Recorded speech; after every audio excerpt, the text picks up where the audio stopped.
Hi guys, happy Friday. Yuck, I hate Fridays, literally hate Fridays. I hate the weekends, they suck. This one's gonna be alright though, I suppose. Maybe. Alright, back to, what were we talking about? Oh, the children of Cain. So, let's see what happens there. Sorry. I haven't had a cigarette for an hour. I didn't realize it took me an hour. It takes me like 1 hour or an hour and a half to do one candle spell for clients. But I love it. It's just so, it draws you in. So, ouch.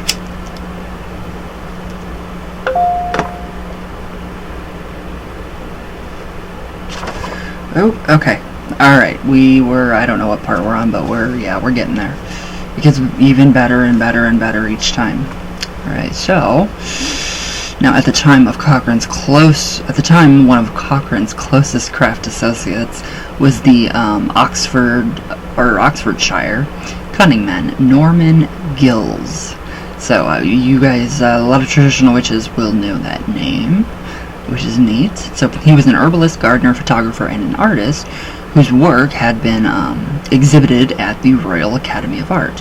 Now that is amazing, that really is amazing. So one of his paintings, depicting the horn god Cernunnos, is on display at the Museum of Witchcraft at Boscastle in Cornwall.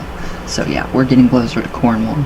We're navigating our way through the book to Cornwall, which is where I really want to be right now. I wish I was, but I'm not, so here.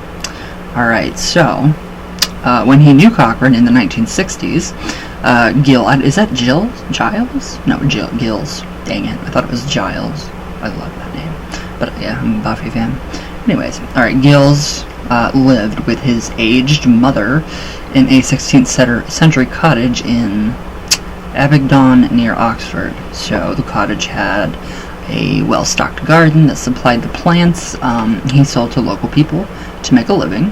He also made and sold pottery, garden gnomes as ornaments.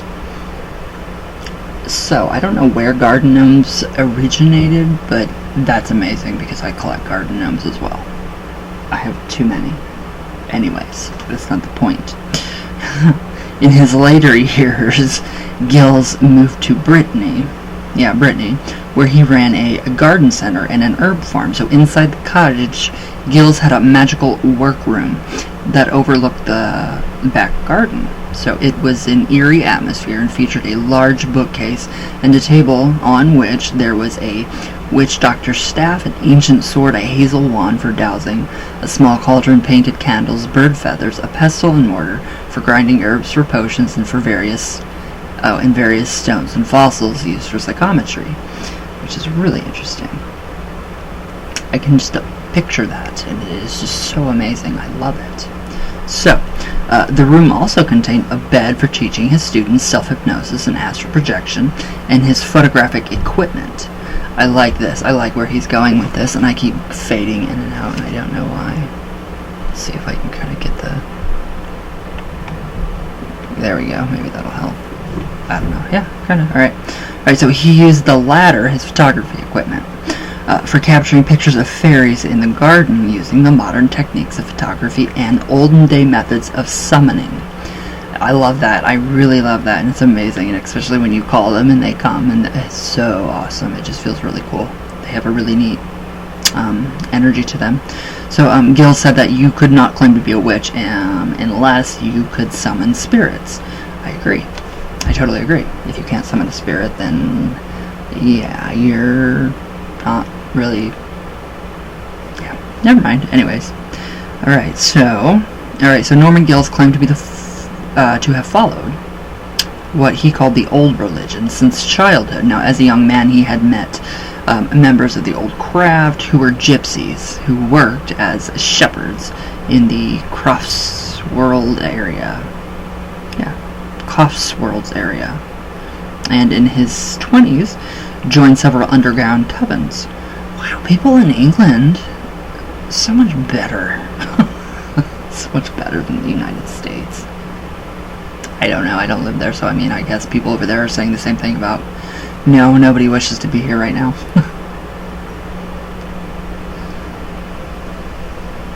Isn't it interesting, though? Just this guy. I mean, this guy has got this just amazing. I love this. So, let's go on. Alright, so, Gills also dropped broad hints that he had connections with the old Long Compton coven near the Rollright Stones on the Oxfordshire and Warwickshire border. So in an entry in one of her personal notebooks, Doreen Valiente claimed that Gills belonged to a coven ran by a woman who owned an antique shop in London's Old Brompton Road. However, it seems that usually Gills worked alone as a cunning man and solitary practitioner of the magical arts. I really like this guy. So now, in Robert Cochrane committed suicide at the summer solstice in 1966, aged around 35. That's really freaky. That is really freaky. And that's in June, so that's really freaky. That's just a really bad month for suicides. So literally, I mean, it's just weird. So now, in the months preceding it, the problem in his personal life that were to finally trigger this tragic event were becoming apparent even to outsiders. So he had begun an affair with a woman in the coven, and eventually this led to the separation from his wife. Now, she left him in May of 1966, and she started divorce proceedings, and Cochrane was infuriated with the woman, and according to an entry in one of Doreen Valiente's personal notebooks, had allegedly contemplated performing a death ritual against her husband. So this would apparently have involved the sacrifice of a black cockerel. Ugh. In Cochrane's coven, as in many other traditional ones, the power to heal was balanced on the darker side by the ability to curse.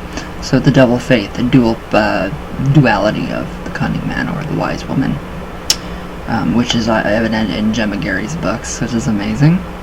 So he was a powerful and successful healer who, following in the steps of the West Country Pillars, now we're getting into Cornwall. Which I love. Who doesn't? Damn it.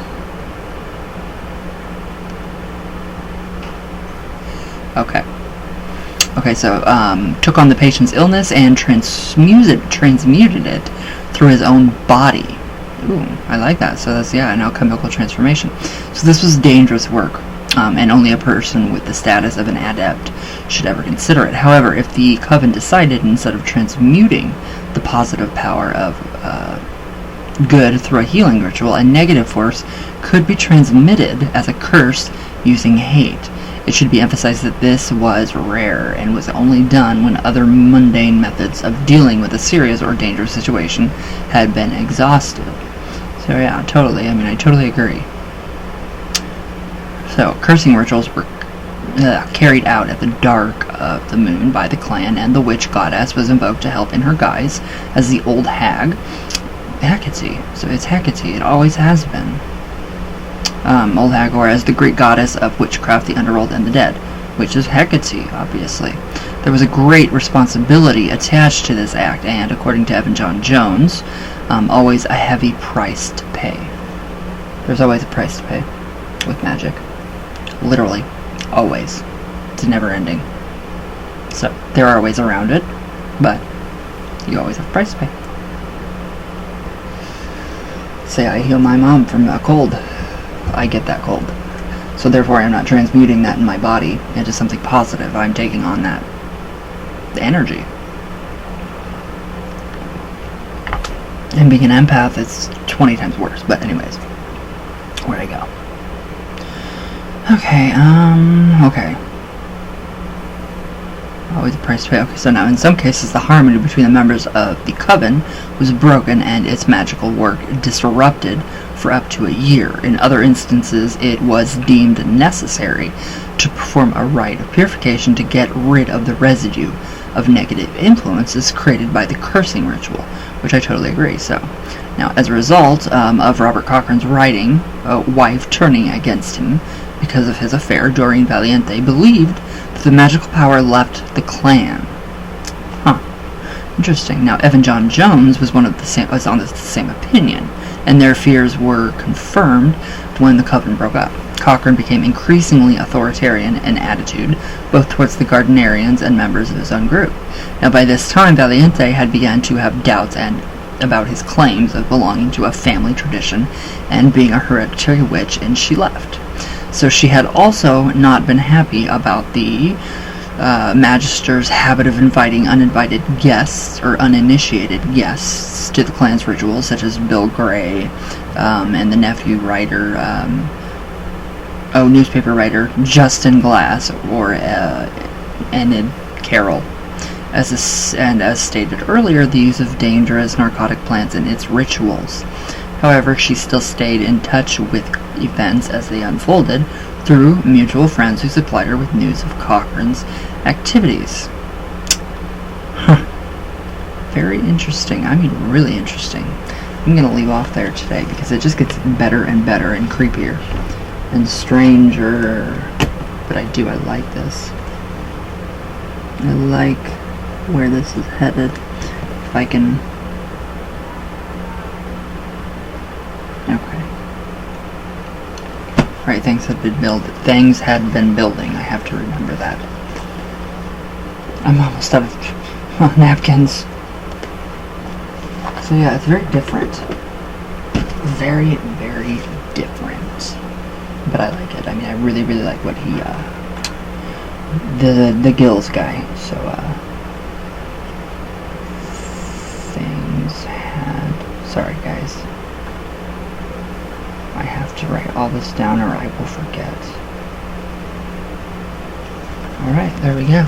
So yeah, very weird. I mean, just his death, and I mean, it's just really weird. And he was, buried in an unmarked grave, and all this weird stuff, and it's just kind of sad. So, I mean, an unmarked grave, and they didn't rule it suicide at first with Cochrane, but then again, the coroner did, the other, like the second time around or whatever, but really messed up. So yeah, that man had a lot of issues, so hopefully, you guys don't have issues like this, and hopefully you guys are safe. So, alright guys, I will see you guys tomorrow. Ouija sessions are coming. My arthritis medicine is finally it's working, it's kicking in and everything, so it's just a matter of probably a few days. So hopefully by Monday, I can be back onto the board, because I do need to give my hands a break. So, alright, I love you all very much, all the way from Venus. Oh, there we go. Good stretch. All the way back down. And I will see you all tomorrow. I love you guys. Please be safe. Wear your mask, please. And I love you.